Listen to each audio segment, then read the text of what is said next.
So today is a very special day. This week is Metal Gear Solid 2 Sons of Liberty's 15th anniversary, which is one of those, oh crap, I'm old realizations. Is that a quinceañera? It is the Metal Gear Solid 2 quinceañera. It finally has acne and awkwardness. Yep. It's becoming a woman. I think it always had awkwardness. So much to the chagrin of some internet commenters, for whatever reason, this is my favorite Metal Gear Solid game, I think. I love 5 a lot, but this is the one that I've never been so excited for a game. I think like maybe Skyrim, but like I watched that trailer backwards and forwards religiously. I had an issue of PSM, the magazine, not the network, that had that like Joe Quesada cover, and it was like pouring over screenshots. And then when I finally got to play it, it was completely mind-blowing. And I've replayed it since, and it's such an incredibly weird, prescient game. Like it's How many times did you rent Zone of the Enders? what's Zone of the Enders? Just to play that demo. Yeah, my friend. I will maintain to this day. Sorry, I say that Metal Gear Solid 2 is my favorite Metal Gear game. I know. I think that demo disc that came with Zone of the Enders is my favorite Metal Gear game. Just the tanker level. I love that. But yeah, like it's kind of weird. This is a game where they talk about I don't know, American politics being internet or affected by the internet and memes and stuff like that, and AI. And So ahead of its time. yeah, it also came out. Hopefully that never comes true. two months after 9/11, and it was a really kind of a weird. Like there was one of those things where they had to shift some stuff around. Yeah, because all of a sudden your ship is all of a sudden just in the middle of Midtown. You're like, how did that happen? Originally, it crashed into the Statue of Liberty and knocked it over onto Ellis Island, and then That's not good. yeah, Raiden cuts down an American flag and drapes it over the body of Solidus Snake. That got cut out. It's None also, of those things happened on 9/11. It is. I mean, it was one of those things where like maybe let's go easy on this. Just American images. Originally, you were going to play a Solid Snake for the whole game, but Sure, there's that. That's the big dupe, right? Yeah, the big switch was, of course, the fact that this is the one kind of mainline Metal Gear Solid game where you're not playing as a guy named Snake, whether it's Boss or Venom or naked, old or naked or whatever. All these various old naked Snake. Mad Lib Snake, whatever. my favorite Snake. Yeah, the whole point of that was All supposedly snakes. it's kind of one of the biggest bait and switches in video game history. Well, and the fact that this was just, I feel like if they tried to do this now, it would leak because everything leaks. Completely, because we yeah. can't have nice things and we can't have secrets. well, it's because of the la la la la la la la. You added too many syllables there, my friend. I don't. Yeah. But yeah, it was so cool playing this game and having no idea, like being such a fan of Metal Gear Solid 1 and then playing this game and being like, yep, I'm going to be Snake for this entire time. All of a sudden, I'm this little blonde ninja boy and I'm like, who is this? How did this happen? Yep. Like, and why are we talking about a simulation? Were you guys pissed? Like, No, I loved it at the right? time. That's Yeah. what I don't understand. The people who got pissed at Yeah. it. It's I like, didn't like it. Really? I didn't like Raiden. But I mean, I Really? still love the game. no one liked okay. MGS2 Raiden, but like, Yeah. Yeah. the game's cool. The game's Yeah. fantastic. It's also, I mean, it's kind of a weird inverse of the first one. Like, then that's kind of the point. Yeah. It sort of recycles some mechanics, but it also, like, just thinking back on it, this was probably the biggest shift in, like, series systems. Like, this took, if you play Metal Gear Solid 1, it is kind of a, polygon version of the old MSX games. Like, it's still sort of isometric. You can go into first person, but it's a look around. You got some 3D elements there, but for the most part, it's kind of a top-down game. Metal Gear Solid 2 added, obviously shooting in first person, throwing objects as a distraction, hiding bodies, which is now like a mechanic that's pretty much standard to stealth games. Hanging off of ledges and holding up guards and making them pee their pants or whatever.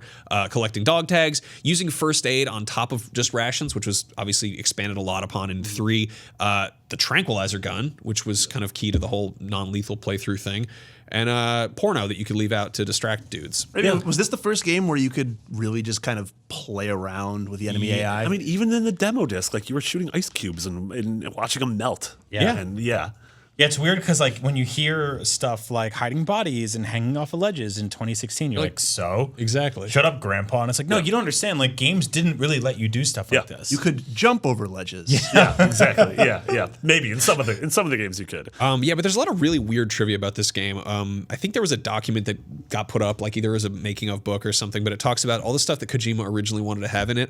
Originally, this was going to be called Metal Gear Solid 3, and it was going to be a Roman numeral, and it was going to represent the 3 tallest buildings in New York, I guess, the New York City skyline, Twin Towers, and the Statue of So Liberty. Metal Gear something. Solid 3, the sequel to Metal Gear Solid. Correct. Okay. Yeah. And it was going to be suggesting that there are now 3 snakes. Oh my God, because it's Kojima. And also, confuse players. Yeah. Which is like, is that a good marketing tactic to completely confuse people? Like, He's been doing it for 20 years. yeah, so that's true. Yeah, and we just saw. I mean, look at the Death Stranding trailer. That's all it is. What's going on with the Oh, the whale baby and the guy from The Walking Dead. Got it. See you in 2019. The tanker section was originally going to be set on an aircraft carrier during nuclear inspections in Iraq and Iran, and this was changed due to increasing Middle East tension. Again, weirdly ahead of its time. Yeah, that's just it's kind of a nutty game. There was also going to be a part where there were sharks and you had to go through like bloody water full of like corpses and stuff. Sounds spooky. And a whole segment where after the tanker gets messed up by Metal Gear, you had to escape, but apparently playtesters were like, this isn't fun at all. Yeah. And I guess you saved Olga from drowning at that part, and she mentions that in the dialogue at some point. But Yeah, but there's they did keep in some things like a fat man on roller skates They with bombs sure strapped did. to him. Yep. Yeah, and a vampire, a very sexual vampire. very sexy man. Yeah. Good old vamp. Voiced then- by Mad TV's, what's his face? Oh, the guy who gets shot in Pulp Fiction. Yeah, the UPS guy. Yeah. Samurai Jack. Yeah. That one. Phil Lamar. Phil Lamar. But yeah, like I love this game. It's incredibly strange. There's a really great write-up just about how incredibly in-depth it is mechanically. It's called Driving Off the Map, so Google that if you want to find out more about how deep it goes. Happy Quinceañera, Metal Gear Yeah, Solid happy 2, Sons of Quinceañera. Liberty. Yeah. Yeah, we're celebrating with a new pachinko machine, which is true. There was up. screenshots from that. I don't want to keep making that joke, but we just saw new screenshots from the new pachinko machine. It looks gotta very say, good. It looks looks like really a good. great pachinko machine. Yeah, and then Metal Gear Solid 5, sort of everything edition just came out with all the DLC stuff and in we're it. going to be able to Metal Gear Survive soon. Yes. And then there it is. I'm just celebrating it by playing all of my Konami favorites like Gradius and Castlevania, and then crying. I love that. Yeah, there we go. That's the big three: Gradius, Castlevania, Crying. Max, you and I were actually talking about this recently, but and totally side note here.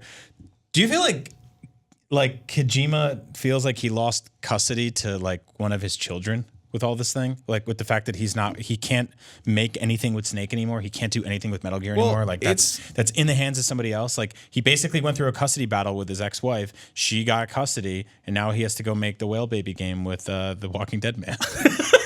It's pretty weird. I mean, I imagine he feels sort of like George Lucas feels with Star Wars, except Yeah. George Lucas is retired as hell. Yeah. So like, what do you do there? Yeah, it just seems odd to like write for these characters in this world for so long and then just have to kind of walk away from it legally. I don't know. Doesn't it sort of feel like he's been trying to get rid of the child for a little while as well? Yeah, I guess you're right. Jamming pieces of bone fragment in his forehead, poking out eyes and stuff. Not letting it star in the second game Cutting of the off its series. arms. Yeah. Just let me stop.